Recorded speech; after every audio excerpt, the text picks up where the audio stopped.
destacamento de 200 soldados, 70 cavaleiros e 200 lanceiros, a fim de irem para Cesareia esta noite, às 9 horas. Providenciem montarias para Paulo e levem-no em segurança ao governador Félix. O comandante escreveu uma carta nestes termos. Cláudio Lísias, ao excelentíssimo governador Félix, saudações.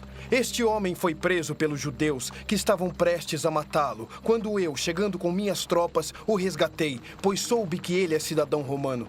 Querendo saber por que o estavam acusando, levei-o ao sinédrio deles e descobri que ele estava sendo acusado em questões acerca da lei deles. Mas não havia contra ele nenhuma acusação que merecesse morte ou prisão. Quando fui informado de que estava sendo preparada uma cilada contra ele, enviei-o a Vossa Excelência e também ordenei que os seus acusadores apresentassem o que têm contra ele. Os soldados, cumprindo o seu dever, levaram Paulo durante a noite e chegaram a Antipátride. No dia seguinte, deixaram a cavalaria prosseguir com ele e voltaram para a fortaleza.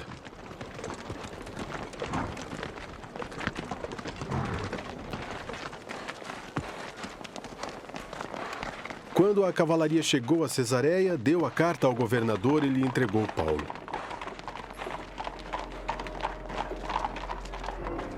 O governador leu a carta e perguntou de que província era ele. Informado de que era de Cilícia, disse: ouvirei seu caso quando os seus acusadores chegarem aqui. Então ordenou que Paulo fosse mantido sob custódia no palácio de Herodes.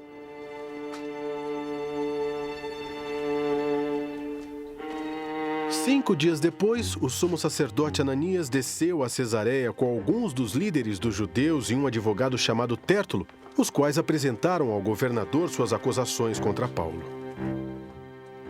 Quando Paulo foi chamado, Tértulo apresentou sua causa a Félix. Temos desfrutado de um longo período de paz durante o teu governo, e o teu providente cuidado resultou em reformas nesta nação, em tudo e em toda parte, excelentíssimo Félix. Reconhecemos estes benefícios com profunda gratidão. Todavia, a fim de não tomar-te mais tempo, peço-te o favor de ouvir-nos apenas por um pouco. Verificamos que este homem é um perturbador, que promove tumultos entre os judeus pelo mundo todo. Ele é o principal cabeça da seita dos nazarenos e tentou até mesmo profanar o templo. Então, o prendemos e quisemos julgá-lo. Se tu mesmo interrogares, poderás verificar a verdade a respeito de todas essas acusações que estamos fazendo contra ele. Os judeus confirmaram a acusação, garantindo que as afirmações eram verdadeiras. Quando o governador lhe deu sinal para que falasse, Paulo declarou: eu sei que há muitos anos tem sido juiz nessa nação, por isso de bom grado faço a minha defesa. Facilmente poderás verificar que há menos de 12 dias subi a Jerusalém para adorar a Deus.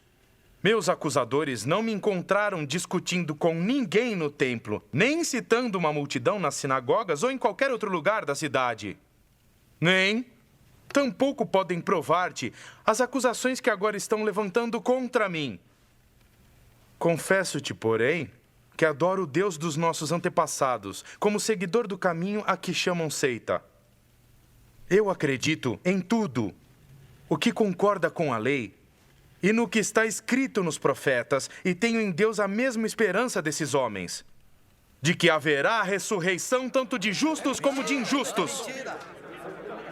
Então, procuro sempre conservar minha consciência limpa diante de Deus e dos homens. Depois de estar ausente por vários anos, vim a Jerusalém para trazer esmolas ao meu povo e apresentar ofertas. Enquanto fazia isso, já cerimonialmente puro, encontraram-me no templo, sem envolver-me em nenhum ajuntamento e nenhum tumulto. Mas há alguns judeus da província da Ásia que deveriam estar aqui diante de ti e apresentar acusações, se é que tem algo contra mim. Ou os que aqui se acham deveriam declarar que crime encontraram em mim quando fui levado perante o sinédrio. A não ser que tenha sido este, quando me apresentei a eles, bradei: por causa da ressurreição dos mortos, estou sendo julgado hoje diante de vocês. Então Félix, que tinha bom conhecimento do caminho, adiou a causa e disse: Quando chegar o comandante Lísias, eu decidirei o caso de vocês.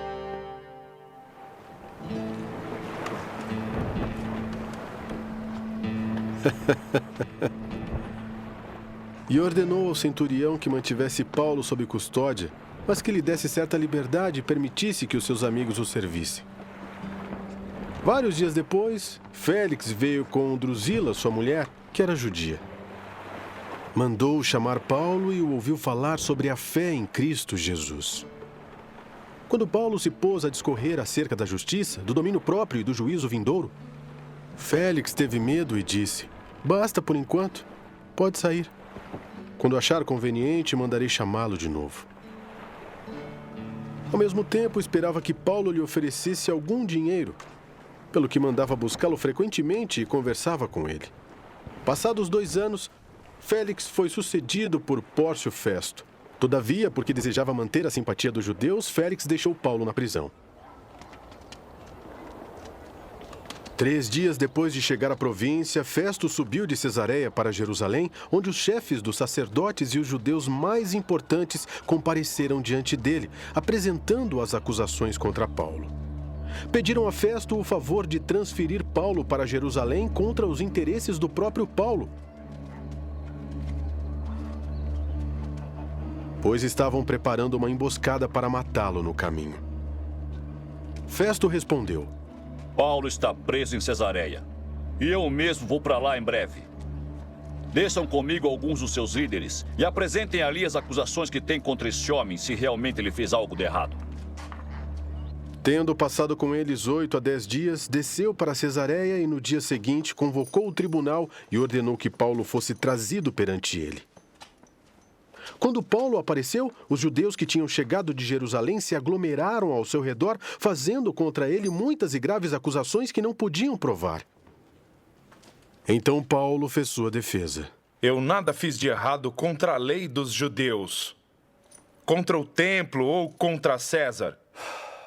Festo, querendo prestar um favor aos judeus, perguntou a Paulo: Você está disposto a ir a Jerusalém e a ali ser julgado diante de mim acerca das acusações? Paulo respondeu: Eu estou agora diante do tribunal de César, onde devo ser julgado.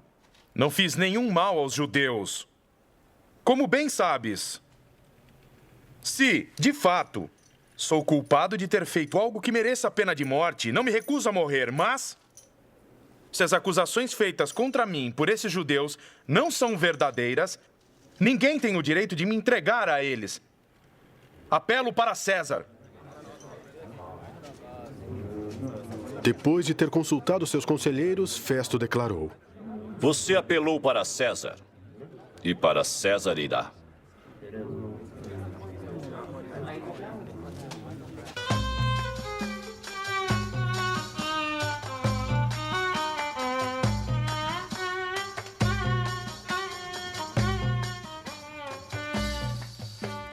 Alguns dias depois, o rei Agripa e Berenice chegaram a Cesareia para saudar Festo. Visto que estavam passando muitos dias ali, Festo explicou o caso de Paulo ao rei. Há aqui um homem que Félix deixou preso.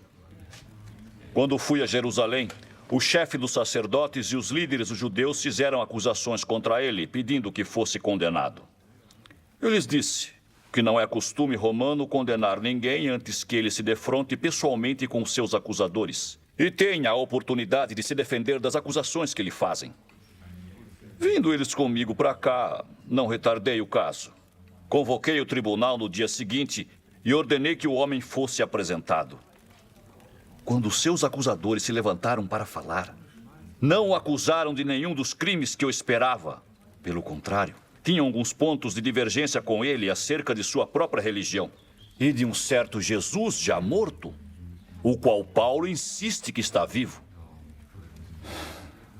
Eu fiquei sem saber como investigar tais assuntos. Por isso perguntei-lhe se ele estaria disposto a ir a Jerusalém e ser julgado ali acerca das acusações.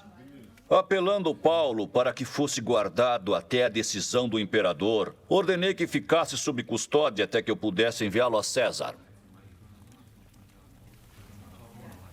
Então Agripa disse a Festo.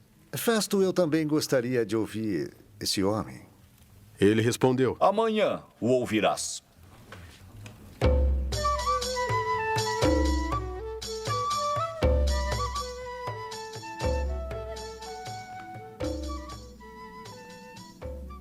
No dia seguinte, Agripa e Berenice vieram com grande pompa e entraram na sala de audiência com os altos oficiais e os homens importantes da cidade. Por ordem de Festo, Paulo foi trazido.